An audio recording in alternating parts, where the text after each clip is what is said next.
नक्कीच आपण बघतोय की पोलीस हाच नेमका आकडा जाणून घेण्याचा प्रयत्न करत आहेत की नेमके किती लोक यावेळेला बोटीवरती हजर होते आणि अद्याप पोलिसांना देखील नेमका आकडा समजू शकलेला नाही। जी काही प्राथमिक माहिती मिळते त्यावरून जवळपास 30 ते 35 प्रवासी या बोटीवरती होते, मात्र हा आकडा अधिकही असू शकतो आणि कोणी अद्यापही समुद्रात बुडालेले नसली याची खात्री सध्या यंत्रणा करतात। मात्र यामध्ये जे प्रवासी आहेत, जे प्रवासी बोटीमध्ये अडकलेले होते त्यांचा देखील जबाब इथे महत्त्वाचा आहे आणि त्यांच्याकडूनच पोलिसांना महत्त्वाची माहिती मिळणार आहे की नेमके या बोटीवरती किती प्रवासी होते आणि त्याचाच सध्या आपण बघतोय की त्या प्रत्येक प्रवाशाकडून पोलीस माहिती जाणून घेण्याचा प्रयत्न करतात की जे सध्या प्रवाशांना वाचवण्यात आले त्यांचा कोणी सहकारी तर मागे राहिला नाही आहे। या सगळ्याची सध्या शहानिशा पोलिसांकडून केली जाते। जवळपास 30 ते 35 प्रवासी असल्याचं हा सुरुवातीला यंत्रणांचा दावा आहे, मात्र जोवरती जे बोटीचे जे अधिकारी असतात त्यांचं जिथपर्यंत स्टेटमेंट होत नाही, त्यांची खात्री पटली जात नाही तोवरती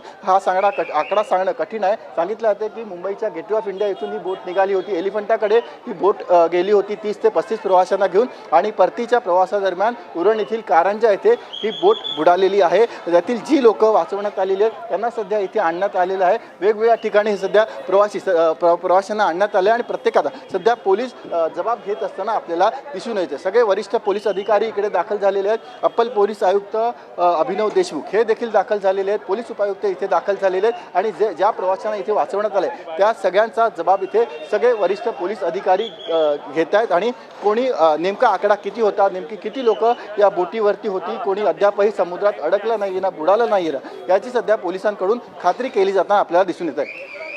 नक्कीच सचिन, मात्र जो बोटीचा चालक होता, जो बोटीचा मालक आहे त्याबाबत काही माहिती मिळाली आहे? तो कुठे आहे? त्याला तो बर आलाय का?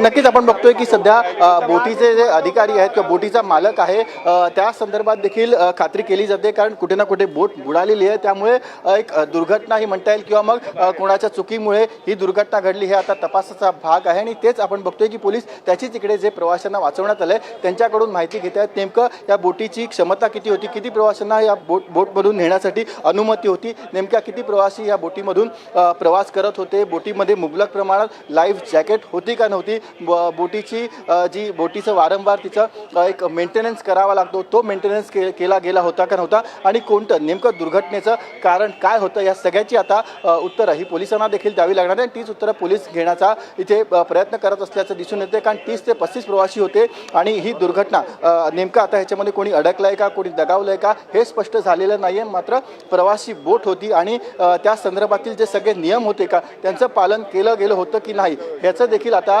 पोलीस सगळ्याची शहानिशा करतात। मात्र तुर्तास आपण बघतोय की ज्या प्रवाशांना वाचवण्यात आलेलं आहे त्यांना सध्या इथे चौकीमध्ये आणण्यात आलेलं आहे। एवढंच नव्हे तर जे बोटीवरती कर्मचारी होते त्यांना देखील पोलिसांनी इथे त्यांच्या चौकीमध्ये आणलेलं आहे आणि त्यानंतर आपण बघतोय की त्यांची सध्या पोलीस चौकशी करणार आहे। ज्या ठिकाणी ही दुर्घटना घडली ते येलो गेट पोलीस स्टेशनच्या अंतर्गत त्याची हद्द येते, तर आपण बघतोय की येलो गेट पोलीसचे अधिकारी देखील इकडे दाखल झालेले आहेत। तर या प्रकरणाची या प्रकरणाचा पूर्ण पोलीस तपास करतील, या दुर्घटनेच्या नेमक्या कारण पोलिसांना शोधून काढावी लागतील आणि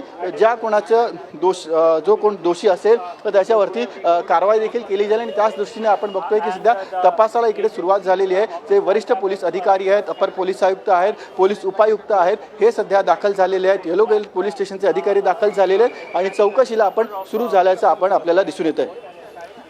नक्कीच सचिन, मात्र ही दुर्घटना जेव्हा घडली त्यानंतर जी गेटवेकडे जाणारी किंवा गेटवेकडून एलिफंटाला जाणारी जी बोट वाहतूक आहे ती थांबवण्यात आली आहे का? त्यावरती काही परिणाम झाला का या दुर्घटनेनंतर?